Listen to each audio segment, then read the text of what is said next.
अस्सलाम वालेकुम। आज से हम पैथोलॉजी का न्यू चैप्टर स्टार्ट करें, नियोप्लेजिया।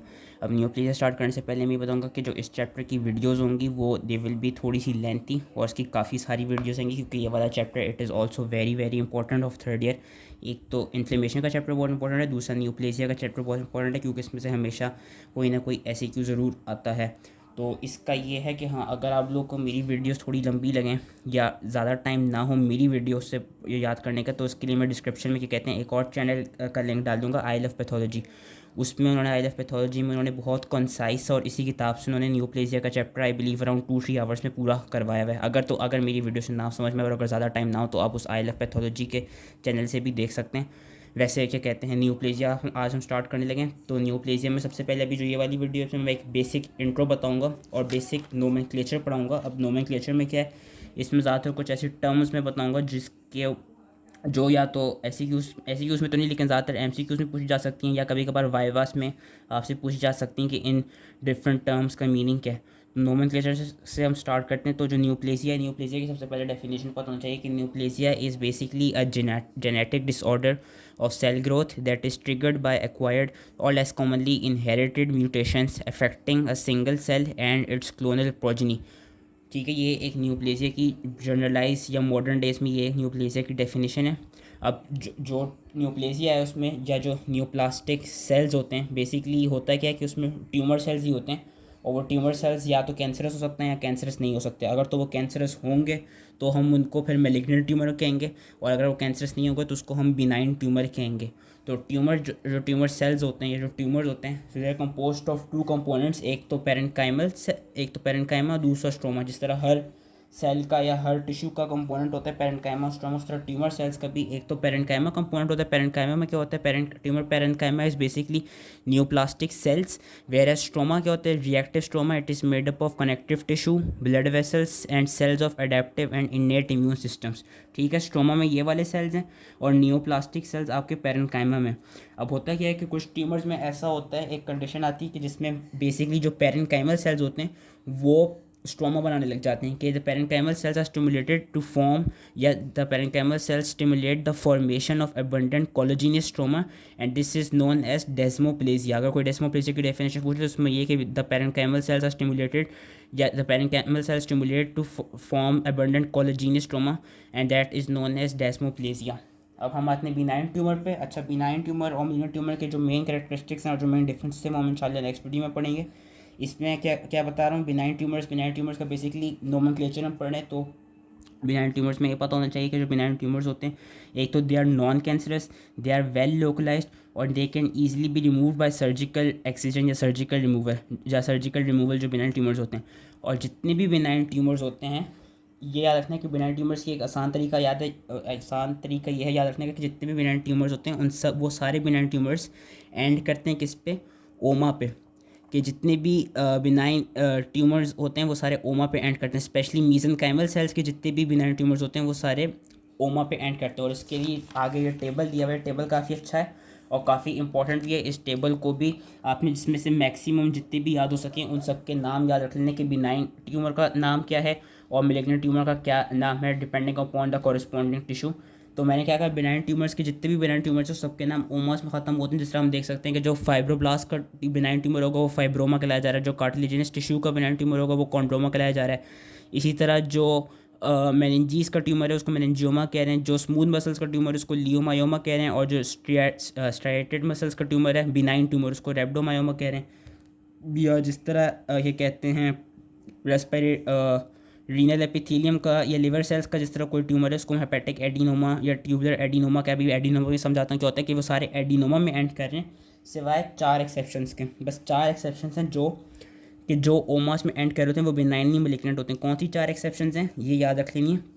एक तो मीजोथीलियम का मेलिग्नेंट ट्यूमर मीजोथीलियोमा, लिम्फोइड टिश्यू का malignant tumour lymphoma, testicular epithelium का मेलिग्नेंट ट्यूमर सेमिनोमा, और साथ में एक और था मेलानोसाइट्स का, वो हाँ मेलानोसाइट्स का मेलिग्नेंट ट्यूमर मेलिग्नेंट मेलानोमा। सिर्फ ये 4 वाहिद एक्सेप्शंस हैं कि ये मेलिग्नेंट ट्यूमर्स हैं, लेकिन ये मेलिग्नेंट ट्यूमर्स ओमा में एंड कर रहे हैं। एक तो मीजोथीलियोमा, मेलानोमा, लिम्फोमा और सेमिनोमा। उसके अलावा जितने भी ट्यूमर्स जो कि ओमास में एंड कर रहे होंगे वो सारे क्या होंगे, वो सारे होंगे बिनाइन। तो ये एक चीज़ याद रखनी थी और ये एक चीज़ टेबल से याद कर लेनी कि सिर्फ except for these four, मीजोथेलियोमा, melanoma, seminoma and lymphoma, बाकी जितने भी ओमास होंगे वो सारे बिनाइन ट्यूमर होंगे।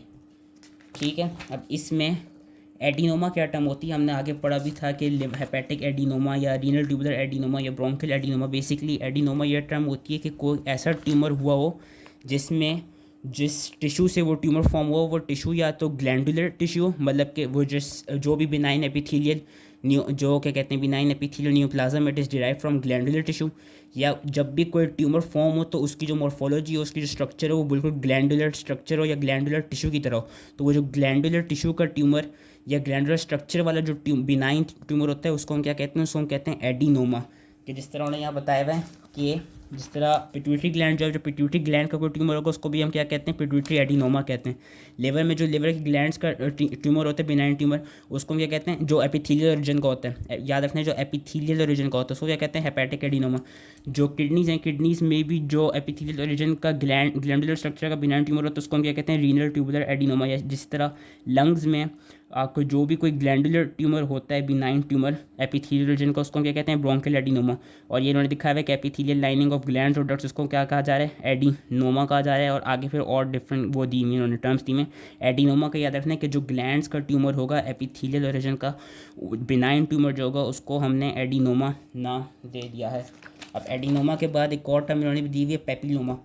पेपिलोमा क्या होती है, पेपिलोमा यूजली एक वो बिनाइन ट्यूमर होता है। बेसिकली इसमें ये देखा जाता है कि ये भी एपिथेलियल ओरिजिन का होता है। इसमें जो ट्यूमर होता है उसकी जो एपिथेलियम होती है उसकी सरफेस पे हमें फिंगर लाइक प्रोजेक्शंस मिलती हैं या वॉटी लाइक प्रोजेक्शंस मिलती हैं। उस फिंगर लाइक प्रोजेक्शन या वॉटी लाइक प्रोजेक्शंस की वजह से जिन एपिथेलियल सरफेस के ऊपर ये क्या कहते हैं, ये फिंगर लाइक प्रोजेक्शन या वॉटी प्रोजेक्शन नज़र आ रही होती हैं, तो उन प्रोजेक्शंस की वजह से इस बिनाइन ट्यूमर का हमने नाम दे दिया क्या, पेपिलोमास। क्या पेपिलोमास वो बिनाइन एपिथेलियल ट्यूमर्स होते हैं कि जिनमें क्या कहते हैं, जिनकी एपिथेलियल सरफेस के ऊपर फिंगर लाइक प्रोजेक्शंस नज़र आ रही हैं उनको हम कहते हैं पेपिलोमा। फिर एक टर्म आती है सिस्ट एडिनोमा। सिस्ट एडिनोमा क्या होता है कि सिस्ट एडिनोमा ये होता है कि जब भी किसी भी टिश्यू में कोई सिस्टिक मैसेज या सिस्टिक कैविटी बनने लग जाए तो उसको हम सिस्ट एडिनोमा कहते हैं। जिस तरह ओवरीज में जब सिस्टिक मैसेज बनने लग जाते हैं तो उसको हम सिस्ट एडिनोमा की कंडीशन देते हैं। एंड लास्टली आपका बिनाइन ट्यूमर्स में कंडीशन आती है पॉलिप। पॉलिप क्या होता है, पॉलिप ये होता है कि जब कोई प्रोजेक्शन प्रोड्यूस हो अबव द म्यूकोजल सरफेस, यानी कोई ऐसी वो प्रोजेक्शन प्रोड्यूस हो गई हो क्या कहते हैं ल्यूमन के अंदर। जिस तरह ने यहाँ पे एग्जांपल दी हुई है कि गैस्ट्रिक या कोलोनिक ल्यूमन के अंदर कोई भी वो प्रोजेक्शन विजिबल प्रोजेक्शन हमें नजर आ रही है तो उसको हम पॉलिप टर्म देते हैं। और यहाँ पर उन्होंने पॉलिप की फिगर भी दिखाई हुई है कि ये पूरा म्यूकोजा है, ये एपिथेलियम है और यहाँ पे ल्यूमन है और ल्यूमन में ये एक प्रोजेक्शन सी बन रही है। इस प्रोजेक्शन को हम क्या नाम दे रहे हैं, इस प्रोजेक्शन को हम नाम दे रहे हैं पॉलिप। ये पॉलिप होता है। पेपिलोमा क्या होता है, पेपिलोमा ये होता है कि ये जो एपिथेलियम है अगर इस एपिथेलियम के ऊपर हमें फिंगर लाइक प्रोजेक्शंस नज़र आ रही हों तो उसको हम कहेंगे पेपिलोमा। वेरस अगर कोई ल्यूमन के अंदर कोई प्रोजेक्शन क्या कहते हैं इस तरह स्प्रेड करते हैं जो कि विजिबल हो, इसको हम क्या कहते हैं, इसको हम टर्म देते हैं polyp. So that was related to benign tumour. अब हम आते हैं मैलिग्नेंट ट्यूमर। मैलिग्नेंट ट्यूमर का क्या कहते हैं, एक ये चीज़ पता होनी चाहिए कि malignant tumours have the ability to metastasize. Metastasize क्या होता है, मेटास्टेसाइज मैं क्या कहते हैं मैं नेक्स्ट वीडियो में और सही से बता दूंगा। मेटास्टेसिस बेसिकली ये होता है कि जो मैलिग्नेंट ट्यूमर्स होते हैं दे कैन क्या कहते हैं जो अपनी साइट ऑफ ओरिजिन है वहाँ से वो किसी और साइट पे जाके इन्वेट कर सकते हैं और उस जगह पे क्या कहते हैं फिर वो जो ट्यूमर सेल्स हैं वो ग्रो करने लग जाएं। इसको मैं क्या कहते हैं नेक्स्ट अगली जो वीडियो से उसमें और सही से समझा दूंगा कि मेटास्टेसिस बेसिकली ये होते हैं कि जो मैलिग्नेंट ट्यूमर्स है they can invade and destroy adjacent structure and spread to distant sites. ये जो स्प्रेड टू डिस्टेंट साइट्स है and then growing in distant site that is basically known as metastasis. अब मैलिग्नेंट ट्यूमर्स का क्या याद रखना है, हमने बिनाइन ट्यूमर्स में पढ़ा था कि जितने भी बिनाइन ट्यूमर्स हैं स्पेशली जो मीसेंकाइमल रीजन्स के हैं वो सारे ओमास में एंड कर रहे हैं। मैलिग्नेंट ट्यूमर का हमने याद रखना है कि जो मैलिग्नेंट ट्यूमर्स हैं, मैलिग्नेंट ट्यूमर्स वो मैलिग्नेंट ट्यूमर्स जो सारे मीसेंकाइमल रीजन के हैं उनको किस पे हम एंड करेंगे, उनको हम एंड करेंगे सार्कोमा में। वेरएस वो मैलिग्नेंट ट्यूमर जो एपिथेलियल सेल रीजन के वो एंड करेंगे कार्सिनोमा में। जिस तरह ने यहाँ पीछे दिखाया हुआ भी है कि जो मीसेंकाइमल रीजन के जो हैं जिस तरह फाइब्रोब्लास्ट का अगर कोई मैलिग्नेंट ट्यूमर है उसको हम क्या नाम दे रहे हैं, फाइब्रोसार्कोमा। कार्टिलेजिनस टिश्यू का कोई मैलिग्नेंट ट्यूमर है उसको हम क्या नाम दे रहे हैं, कॉन्ड्रोसार्कोमा। और सिमिलरली हम यहाँ पे देख सकते हैं कि अगर एपिथेलियल रीजन का कोई वो हो मैलिग्नेंट ट्यूमर, जिस तरह लंग्स का एपिथेलियल रीजन का कोई मैलिग्नेंट ट्यूमर है उसको हम क्या नाम दे रहे हैं, ब्रोंकोजेनिक कार्सिनोमा।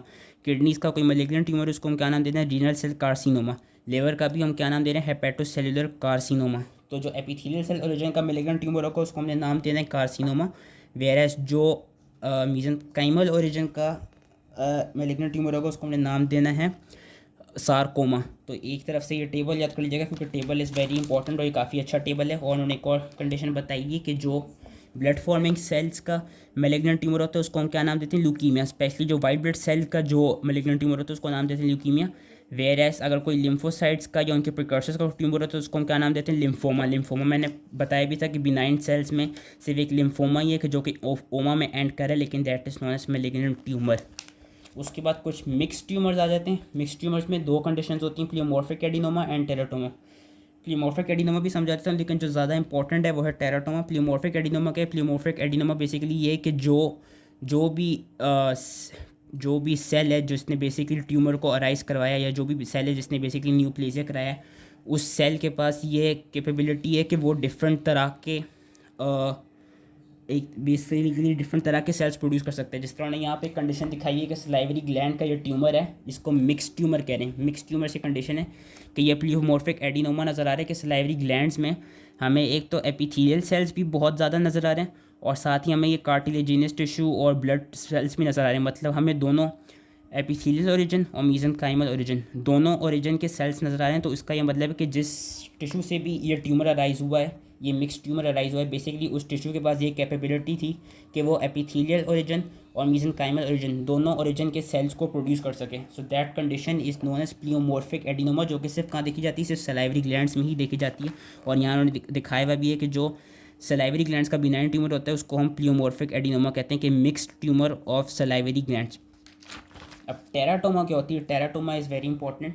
और टेराटोमा क्या कहते हैं, ऑस्पी में भी कोई सवाल आ सकता है, वाइवा में भी आ सकता है, इवन कभी कभी एसीक्यू में भी आ सकता है। टेराटोमा बेसिकली ये होता है कि टेराटोमा का जो टेराटोमा होता है, it is that tumour which arises from टोटी पोटेंशियल जर्म सेल्स। और ये टोटी पोटेंशियल जर्म सेल्स कहाँ पाए जाते हैं, या तो ओवरीज में या टेस्टीज में।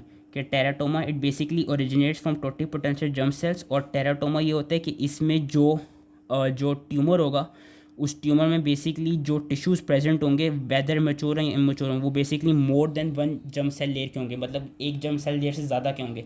उसमें हमको मीजेंकाइमल ओरिजिन के भी सेल मिलेंगे, एपिथेलियल ओरिजिन के भी सेल मिलेंगे, एक्टोडर्मल, एंडोडर्मल और मीसोडर्मल तीनों जर्म सेल लेयर के हमें वो सेल्स मिल सकते हैं इस तरह के ट्यूमर में, जिसको हम टेराटोमा कहते हैं। और ये कहाँ से ओरिजिनेट किया होता है, ये टोटी पोटेंशियल जर्म सेल से करता है। इसमें हमारे पास कॉमन एग्जांपल किसकी आती है, इन्होंने इसकी फिगर दी हुई भी है ओवेरियन सिस्टिक टेराटोमा की, कि हम ओवरीज के अंदर देख सकते हैं कि ओवरी के अंदर बेसिकली हमें बहुत सारे स्क्वामस सेल्स नज़र आ रहे हैं, स्क्वामस एपिथेलियम नज़र आ रहा है, सिस्टिक ट्यूमर नज़र आ रहे हैं। और स्क्वामस एपिथेलियम के साथ साथ जब हम देखेंगे तो हमको हेयर और सेबेशियस ग्लैंड्स और बाकी चीज़ें भी नज़र आ रही होंगी जो कि बेसिकली एक्टोडर्मल ओरिजिन की हैं। तो एंडोडर्मल ओरिजिन की हमें स्क्वामस एपिथेलियम मिल रहा होगा और एक्टोडर्मल ओरिजिन की हमें हेयर मिल रहे होंगे। और साथ ही हमको ये भी हो सकता है कि मीजोडर्मल ओरिजिन के ग्लैंड्स मिल रहे हों। तो इस तरह से इस कंडीशन को हम टेराटोमा कह रहे हैं कि हमें more than one germ cell layer मिल रही है। और ये ओरिजिनेट कहाँ से हुआ है, टोटी पोटेंशियल जर्म सेल से ओरिजिनेट हुआ है। इसीलिए या तो ये ओवरीज में पाया जाएगा या ये टेस्टिस में पाया जाएगा, क्योंकि जो आपके जर्म सेल्स होते हैं वो ओवरीज या टेस्टिस के अंदर ही होते हैं। अब दो वो रह गई हैं, डेफिनेशंस रह गई हैं, हमार्टोमास और कोरिस्टोमा। हमार्टोमास क्या होते हैं, hamartomas are basically disorganised masses composed of cells indigenous to the involve tissue. ये चीज़ याद रखनी है कि indigenous to the involve tissue यानी रिलेटेड टू द टिश्यू। कि बेसिकली हमार्टोमा वे है कि हमार्टोमास ये हैं कि कोई भी फॉर एग्जांपल पेंक्रियास का हमको कोई ट्यूमर मिला है या स्टमक का कोई गैस्ट्रिक ट्यूमर मिला है, कोई भी ट्यूमर जो मिला है, जो भी ट्यूमर हमें मिला है उसको जब हम देख रहे हैं माइक्रोस्कोपिकली या मैक्रोस्कोपिकली तो उसमें हमें डिसऑर्गेनाइज्ड मैसेज मिल रहे हैं उन्हीं सेल्स के, मतलब कि पेंक्रियाटिक सेल्स की डिसऑर्गेनाइज्ड मैसेज मिल रहे हैं या स्टमक के ट्यूमर में गैस्ट्रिक सेल्स की डिसऑर्गेनाइज्ड मैसेज मिल रहे हैं। तो उस तरह की कंडीशन को हम कहते हैं हेमाटोमा। अब कोरिस्टोमा क्या होता है, कोरिस्टोमा इज़ डिफरेंट। कोरिस्टोमा में ये होता है कि कोरिस्टोमा में बेसिकली हमें हेट्रोटॉपिक सेल्स मिलते हैं,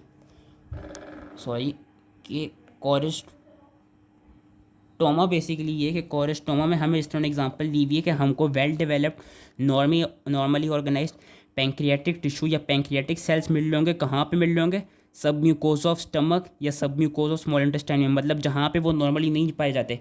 पैंक्रियाटिक टिश्यू नॉर्मली सब म्यूकोजा ऑफ स्टमक में, सब म्यूकोजा ऑफ स्मॉल इंटेस्टाइन में नहीं पाए जाते, लेकिन फिर भी वो वहाँ पे मिल रहे होंगे और अबंडेंट अमाउंट में मिल रहे होंगे। तो इस तरह की कंडीशन को या इस तरह के ट्यूमर को हम नाम देते हैं choristoma.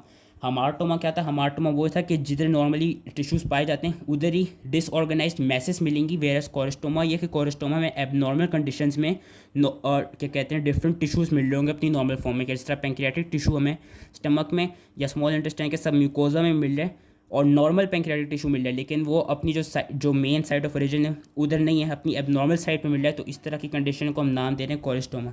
So that was all basically related to the main normal structure. आगे नेक्स्ट वीडियो में हम कैरेक्टरिस्टिक ऑफ बिनाइन और मैलिग्नेंट न्यूप्लाज्म्स पढ़ेंगे। आई होप ये ईजिली समझ में आ गई हो एंड थैंक यू।